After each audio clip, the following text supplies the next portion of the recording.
What's up, Green Bay Packers fans? Welcome back, and as always, thank you for joining me. My name's Paul Brettel. Packers versus Dolphins here on Thanksgiving night. Last video, we took a look at the defensive side of the ball for the Packers. Now let's take a look at the offense, specifically Josh Jacobs, the run game. What's his workload going to look like on a short week? And then no Romeo Doubs for the Packers, so we'll take a closer look at that receiver position. But first, you know the drill. Hit like on the video, hit subscribe on the YouTube channel. I greatly appreciate it. You can follow me on Twitter at Paul_Brettel. And you can find all my work over at ESPNlacrosse.com. Both of our topics today are in article version up over there. And for my Wisconsin sports fans, Packers, Brewers, Bucks, Badgers radio, download 105.5 ESPN Lacrosse app for all your Wisconsin sports radio needs. You can find me on Sports Lead multiple times per week, Monday through Friday, 3 to 6. So, like I said, offensive side of the ball is our focus today. So let's start with Josh Jacobs, the running game. And the big question, what is his workload against Miami going to look like? Jacobs is coming off a game where he had 26 carries against the San Francisco 49ers. Packers leaned fairly heavily into him. Now, he did play, I believe, only 37 offensive snaps. Now, when he was on the field, he was getting the ball more often than not, but he only played 37 out of, I think, what was somewhere in the 55, 60 snap range for the Green Bay Packers offense. So from just a pure snap count perspective, perhaps the Packers were being a little bit mindful of how often he was on the field, knowing that there's a short week ahead for them. But again, from a carry standpoint, touches, 26 is it's a full day for a running back in today's NFL. And for Jacobs, he said right after the game that he was starting his preparation, his recovery for this game. He said he was going to spend about an extra 90 minutes at Lambeau after that game beyond what he normally does. Again, just trying to get his body right and get back to that 100% or as close to, or if not reach that 100% mark for tonight's game. Now, when it comes to what those responsibilities might look like in terms of how many carries for Jacobs, if the Packers do go, swing the pendulum a little bit, put more on the plates of Emanuel Wilson, Chris Brooks. Matt LaFleur has, not just after Sunday's game, which he did, talked about just the confidence that he has in those two, if they do have to rely more heavily on Wilson and Brooks. But throughout the season, LaFleur, the offensive assistants, when they're talking about the Packers running back depth as a whole behind Jacobs, you can tell they're obviously very encouraged by what they've seen. And we see that too on Sundays, right, in their performances. When it comes to Wilson, since he arrived in Green Bay last summer as an undrafted rookie, he's just shown that burst, that juice, that big play ability with the ball in his hands. Because even in limited opportunities this season, I think he's only getting on average maybe handful of carries a game, again on average, but it feels like each game at least one of those touches, if not more, is going for a chunk run, right? 6, 7, 8, 10 yards. And I asked running backs coach Ben Sermons this past week, what about Wilson's game allows him, that ability to just always seemingly find a running lane, create a chunk run for this offense. And what Sermons talked about was his ability to stop and start on a dime and the acceleration that he has from there. So again, just a really difficult ball carrier to bring down because of that change of direction ability. And we see that in his numbers. He's averaging 3.2 yards after contact this season. He's forced 19 missed tackles on only 66 rush attempts on the year. So we see that ability to make defenders miss, to be difficult to bring down, which leads to him, or has resulted in him, averaging 4.7 yards per rush. Again, very productive with the ball in his hands this season. And again, a lot of it goes back to that change of direction, that acceleration that he has, the ability to stop on a dime, head in a completely different direction from where the defenders are. And then from a passing game standpoint, pass catcher, pass blocker. Again, that's an area where Wilson has continued to make strides in his game, and we've seen the Packers give him a bit more responsibilities in that regard as well. Now, when it comes to Chris Brooks, he's just filled that do-it-all role for this Packers team at the running back position. Ben Sermons, again, he didn't, from a body type style, from a specific skill set, he's not saying that Chris Brooks and Patrick Taylor are the same player in that regard. But in terms of what they're asked to do within this Packers offense, Sermons did say that there is some overlap there. And I remember back to training camp, or I guess it was roster cut downs. It was after training camp had taken place. A.J. Dillon was placed on injured reserve, and Matt LaFleur was talking about how they had a very specific role carved out for A.J. Dillon in this offense. And I think one of the words LaFleur used to describe not having him this season was void, that there was a void that was going to have to be filled. And I do think there's some overlap with what they're asking Chris Brooks to do and what they had planned to have A.J. Dillon do this season. Because throughout training camp, we saw A.J. Dillon, especially as things progressed, in a lot of those 2 running back sets with Josh Jacobs in the backfield. Well, we've seen Chris Brooks do that as well. We saw A.J. Dillon during training camp move around the formation from the slot to even fullback at times, which we've seen, again, Chris Brooks do. And we know just from Dillon's time, his tenure with the Packers, that he's been a reliable pass-protecting back, which, again, Packers are asking Chris Brooks to do, and he's doing it at a really high level. Not that we need PFF's grading system to tell us this. It's not the be-all, end-all by any means, but among all running backs this season, Chris Brooks is second in the NFL in PFF's pass blocking grade. And from the eye test, what we see on Sundays, I think that aligns pretty well with, again, what we're seeing take place on the football field. So Chris Brooks, been a is another one of those under the radar but very important additions that Brian Gutekunst has made this season and just throughout his tenure as general manager, because again, plays a very important part of this offense, filling a variety of roles. As a blocker, you can move him around the formation. They're starting to give him the ball in the passing game a little bit more as well in recent weeks.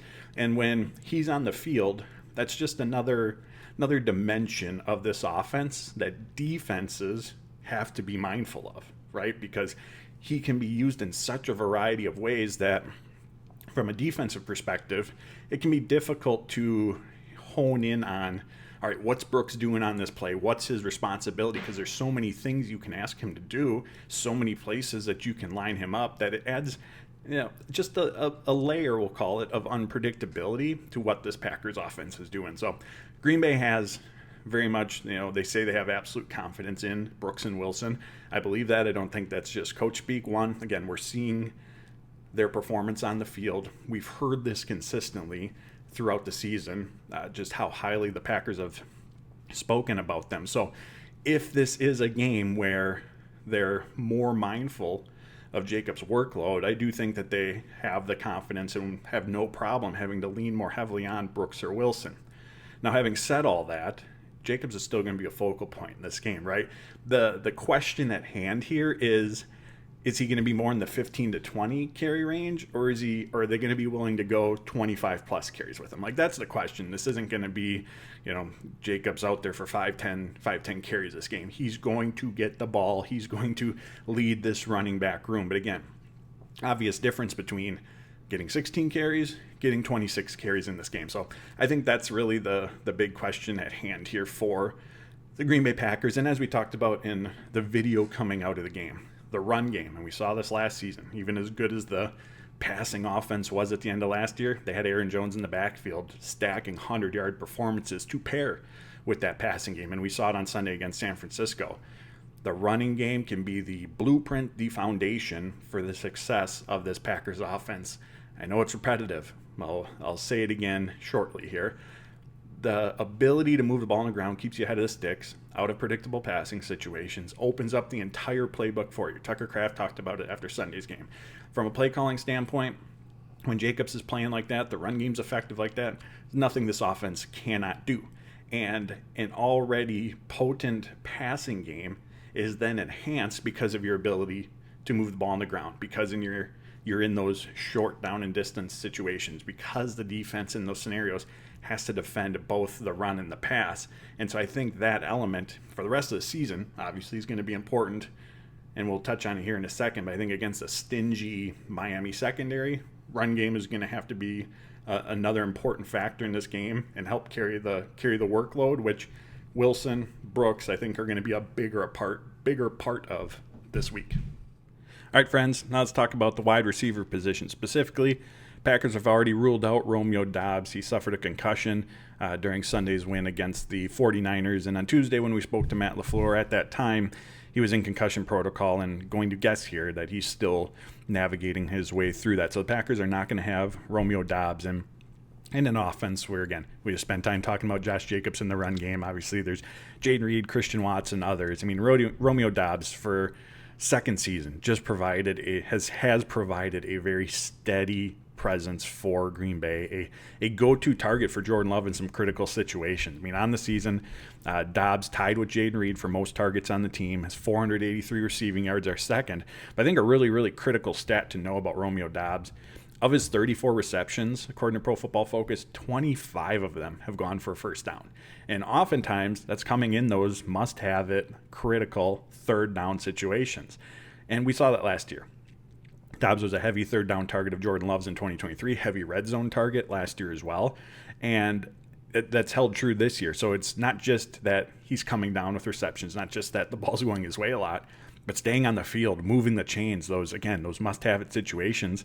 He's been a very, very go-to option for Jordan Love. And so making up for Romeo Doubs' absence, it's going to be a group effort, right? I don't think there's going to be, there's not going to be any one player who's tasked with, all right, you have to go out there and fill this role. On those third downs, when the offense just in general needs a spark, Packers are going to look towards Christian Watson and Jaden Reed to help provide that, as they've done all season. From a just playing time wise, a snap count standpoint, there's going to be more on the plates of Dontayvion, Wicks, and Malik Heath in this game, again, without Romeo Doubs available. And we'll go through each of those players here briefly. Let's start with Dontayvion Wicks. Obviously, as we all know, drops been a big part of the season for him. Pro Football Focus has credited Wicks with 6 drops this season, which is tied for the second most in football at the receiver position. His drop rate of 26.1% is the highest in football, and his completion rate, he's only caught 37.8% of his targets. That's the second lowest mark among eligible receivers this season. Now, Wicks is also third on the team in targets behind Doubs and Jaden Reed. Why is that? Because he's a superb route runner. When he's on the field, more often than not, he's creating separation. He's getting the ball because he's open. Like, that's what it's coming down to. And Jordan Love, as he's going through his reads, he's oftentimes seeing Dontayvion Wicks with that separation, so the ball's going his way, even though, obviously, he's continued to fight through the drops this season. I mean, Pro Football Focus has a specific metric for this, their separation metric, where, again, to simplify it, comes down to how often is a receiver winning their one-on-one matchup? How often are they creating separation against a quarterback? And Dontayvion Wicks is top 3, top 5 in the NFL out of all receivers in that category. His ability as a route runner, just the variety of releases that he has at the line of scrimmage, I mean, he wins. He wins his routes, and he wins them often. Now, when it comes to the drops, obviously not all drops are created the same. I think part of the equation as well, especially in the first half of the season, is Jordan Love was working his way back through injuries. We've talked about the importance of Love getting back on track, just him being healthier, and what that does from a practice time standpoint, what that does from, again, because he had lower body injuries, and foundationally for a quarterback, that's where your accuracy starts, your feet, your legs, your lower body. So some of the passes that went Wicks' way weren't exactly on target either. Now, do you want to see him catch those? 100%. That Lions game is a perfect example of this, where Wicks is coming across the middle of the end zone, should have been a touchdown pass, wide open. Love throws it behind him, goes through Wicks' hands. Do you want to see Wicks make that catch? Absolutely. Got his hands on it. Do you want to see Love put the ball in a better spot so it's easier for his receiver? Yeah, absolutely. Both things can be true. And so, again, not all drops are created the same. And again, that isn't to take away from the drops that Wicks has had. He has to improve. He has to become more consistent. But I do think, again, the continuity component of it, some off-target throws have been contributing factors versus this just 100% being on Dontayvion Wicks. And drops were something that he dealt with. I think it was his final season at Virginia. I think by Pro Football Focus metrics, he had 9 drops in 9 games. And Jason Vrabel, former receivers coach for the Packers, now their passing game coordinator after that draft class, the 2023 one, was talking about Wicks, talked about those drops, and they said a lot of it was he's a guy trying to make a play, right? The ball's coming his way, and before maybe fully securing the catch, he's trying to get upfield, right? He's trying to make the big play. So there's no magic, wave your wand remedy fix to this. But I think, again, it's just staying within the moment, right? Securing the ball, then going out and trying to make the big play. Again, it's Adam Stenavich talked about the fundamentals of it, hands catches versus body catches, the time you spend on the jugs machine. Again, so many things, so many nuances to it that go on behind the scenes. But overall, where we're going with this. It's going to be really, really important for the Packers offense when it comes to what is their ceiling, that Wicks is a part of that equation down the stretch.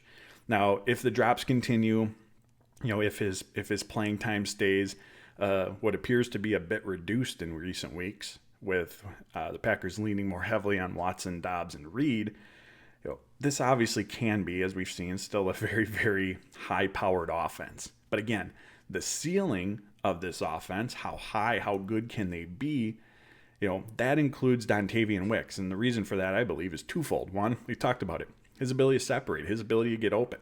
There isn't a down and distance that you cannot have Dontayvion Wicks on the field and try to get him the ball, because he wins. He wins at the line of scrimmage. He wins in his routes. He can win at all parts of the field. So you want a guy like that you can rely on, because regardless of the situation, you can go to him because he's probably going to be open. The second part of that equation, again, all the talent that the Packers have on offense, this is still very much strength in numbers. The more players that opposing defenses have to worry about on this offense makes them more difficult to defend. You can't hone in on one. You can't even hone in on two of these receivers. You have to guard everyone equally, because Jordan Love does a really good job of distributing the ball. You have all that talent because each of these guys can have the ability to win their one-on-one matchups. So that spreads the defense out. There's more space to operate with. And if someone does give more attention to a Christian Watson or to Jaden Reed, well, that's an opportunity for Dontayvion Wicks. Or if they focus in on Dontayvion Wicks, there's an opportunity for Reed and Watson. So Wicks can win in all situations. He's still very much, this offense, his passing game is still very much built within the strength and numbers approach. And like I said, this group can certainly still be a high-scoring, powerful unit if Wicks continues to battle the ups and downs. But again, to be their best, it includes Dontayvion Wicks being the Dontayvion Wicks that we know he can be. And Sunday's game, again, the context of the game matters, right? The Packers had put the game away at this point in the fourth quarter, but coming across the middle, catch and run, goes for 25 yards. Like he does, Wicks won the route, was open. But not unlike what we've seen this season, it was a clean catch, right? It was smooth in stride. There was no bobble, which we've even seen on some of his receptions this season. It was clean. It was smooth. Turns up field. Big run. You hope, again, it's one play, and we got to be mindful again of the context of the game. It's not as if everything was on the line at that point. But hopefully that play can be a spark, can be a catalyst towards finding that consistency moving forward. And again, Packers are going to have to rely on him more against Miami because they're without Romeo Doubs. All right, next up, Malik Heath. Again, I think someone who's going to take on a bit of a larger role this week. And we all know about Malik Heath and his blocking ability that he brings to this offense. But one of the points of emphasis for him that Adam Stenavich talked about this week was route running. That was a big focus for him. And I know Heath, along with Dontayvion Wicks, and I believe Grant DuBose, all worked out together down in Florida during the offseason, again, focusing on their release, their route tree, all those different nuanced elements of the receiver position beyond, of course, just catching the football. And behind the scenes on the practice field, the Packers have seen that growth from Malik Heath this season as a route runner. And he's always had strong hands, but violent hands is what Adam Stenavich called it, going up. And we see Romeo Doubs do a great job of this, just going up and plucking the ball out of the air. And again, it's one play. It's a one-play sample size. It was when the score was 31-10, I believe, in Sunday's game. But we saw those elements that Heath has been focused on, emphasizing this offseason into the season, on display. Packers are at the 3-yard line. Heath is lined up to Jordan Love's left. Beats the cornerback off the line of scrimmage with his release. Does enough to create some separation. Fades towards that left corner of the end zone. Jordan Love throws it up for him. Heath goes up, rips the ball away. Touchdown. Again, it's a one-play sample size. Again, context of when it occurred within the game matters.